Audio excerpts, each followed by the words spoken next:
Se on Tapio T. Terve moro hei! Alkaa olemaan vähän ralehkikausi loppupuolellaan.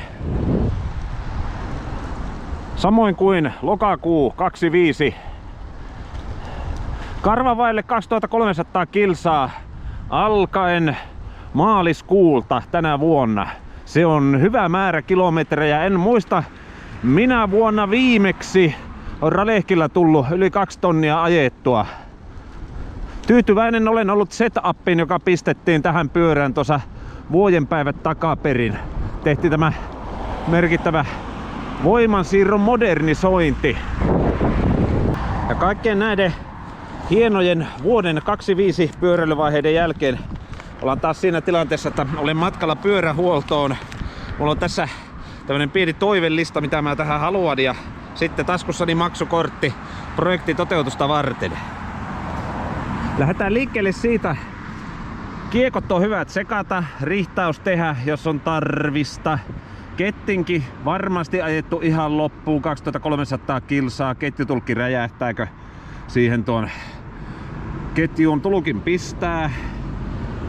Sitten on syytä Shimanon mekaniikka tietäen tsekkailla nuo vaihdekaapelit, olisiko siellä vaihtamisen tarvetta. Ja sitten 4. homma, tankoteipit.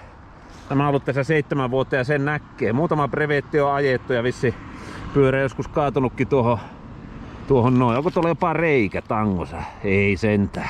Mä säikähin jo. Eli semmoista perusjuttua tällä toivellistalla, mutta sitten mitä muuta vielä? Niin, nyt ollaan hurjia. Lähdetään ehkä keveimmästä hurjimmasta jutusta liikkeelle. Mä haluan tonne kevyemmän takapakan. Nyt tossa on 4228 kevein välitys. Niin kokeillaanpa ensi vuodelle semmoista kuin 4232 keveintä välitystä. Pykälistöä käyttämällä varmasti saadaan sopivia välityksiä, että päästään tasaisella tarpeeksi lujaa, mutta missä ratkaistaan pitkien matkojen läpäisy, se on ylämäissä. Eli ylämäät voitaisiin mennä vielä kenties hieman keveämmin kuin aikaisemmin. Sitten toinen juttu, mitä tänne on setä kirjoittanut. Randotikut. Ne on mulla narurepossa, mutta niitä mä olen siis sananmukaisesti tähän tankoon ajatellut pitkästä aikaa. Bianchi-kaupoista jäi yli nimittäin mustat randotikut ja asennon vaihto pitkällä matkalla. Se voisi olla jees. Vaikkakin 400 selvittiin sillain rannekivuitta, mutta tässä nyt on kerran lähdetty tähän kustomointilinjalle vanhasta teräsrukoista maantiekilpapyörästä otettu Randonneur-pyörä.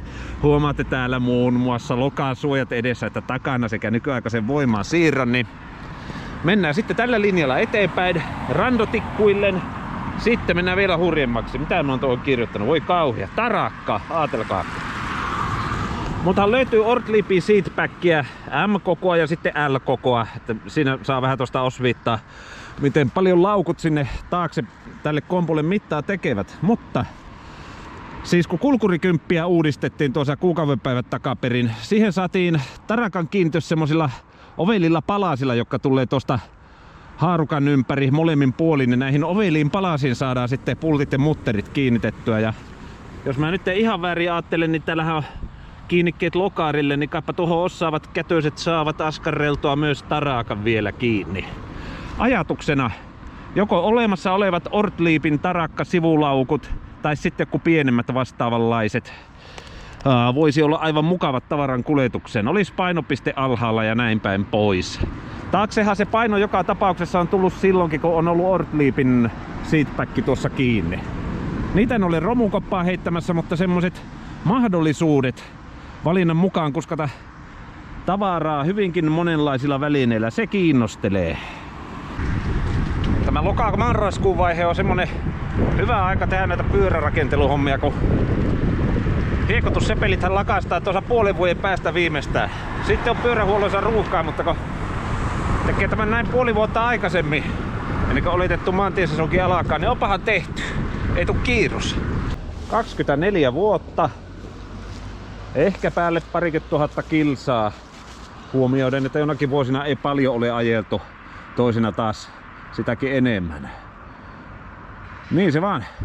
Vanha teräsronkoinen kustomoituu osaavissa käsissä, joihin kohta tämän fillarini luovutan tässä kun alkaa tämä ralehkiajelusesonki 2025 olehen takana päin.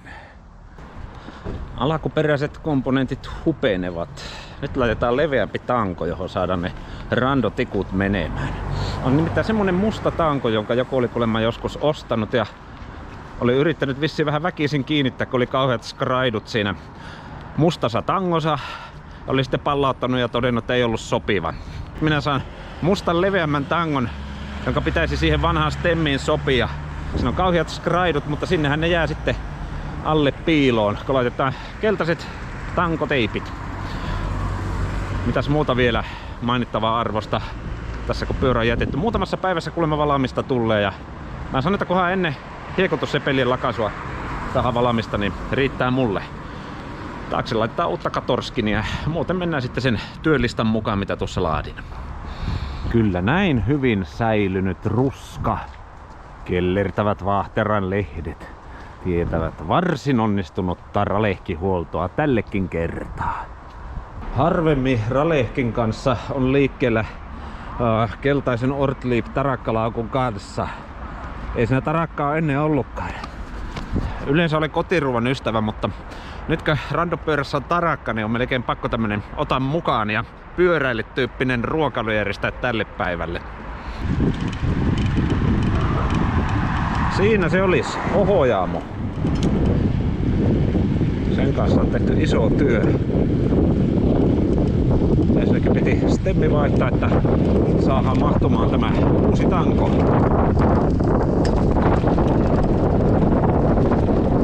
Sitten että uuteen tankoon saatiin laitettua randotikut. Siinä tehtiin vielä isompi työ.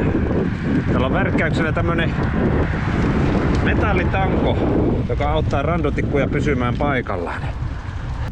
No sitten on keltaiset tankonauhat. Saatoit äsken nähdä, mutta katon nyt vielä uudestaan.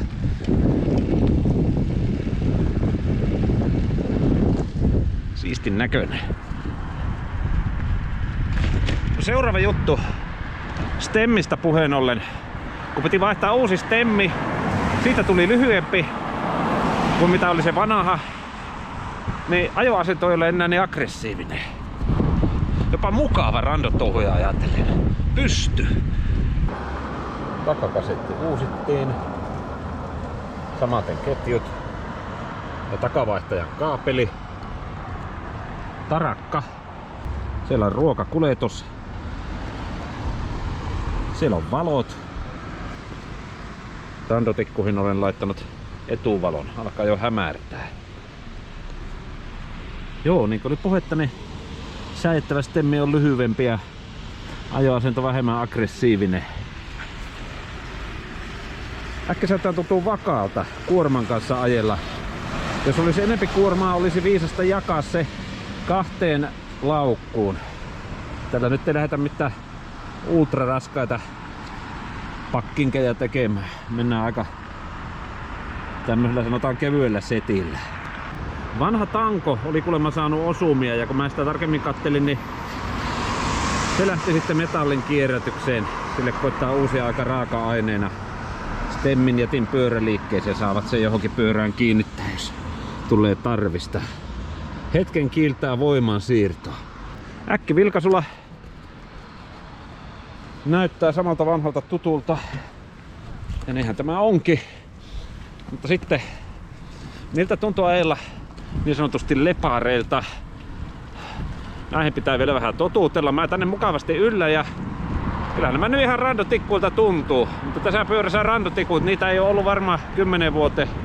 Vaatii vähän totuttelua.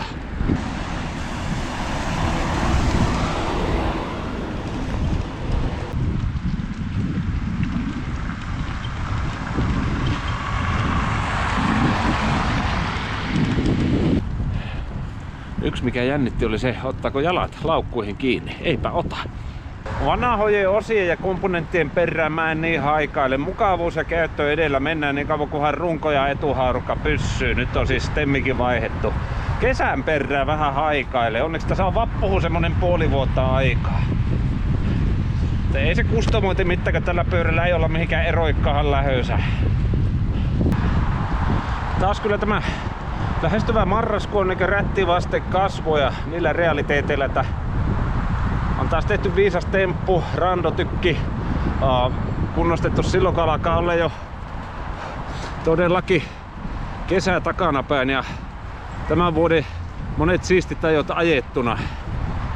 Saa otella pitkään, että koittaa taas seuraava revetti päivä, jolloin ehkä jo ajellaan lyhytlahkeisilla.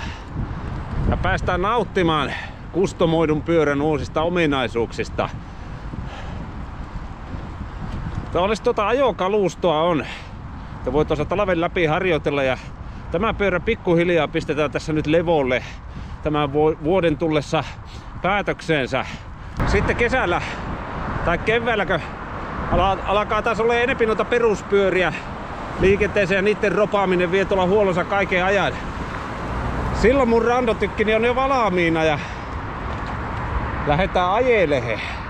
Ei mene aika siellä huollossa. Jos tässä vielä hyviä kelejä piisaa, niin tehdään tästä videomuokkaustekniikan mahdollistamana semmonen hieno leikkaus vlogin jatko-osaan, jossa testaillaan miltä tämä pyörä tuntuu, kun otetaan ihan asiaksi lähteä lenkille. Ja ei muuta kuin sateista seuraavaa iltapäivää. Nyt on sitten eilisillasta tehty semmosia pieniä muokkailuja pyörän varustukseen, että laitettiin kokkeeksi juomapullo kiinni tonne telineeseen ja sitten 2 tarakkalaukkua. Niistä muistaakseni vasemmanpuoleisessa on reppu, joka yleensä mulla kulkee selässä. Ja vastapainona oikealla puolella pyörän U-lukko, perusmallinen.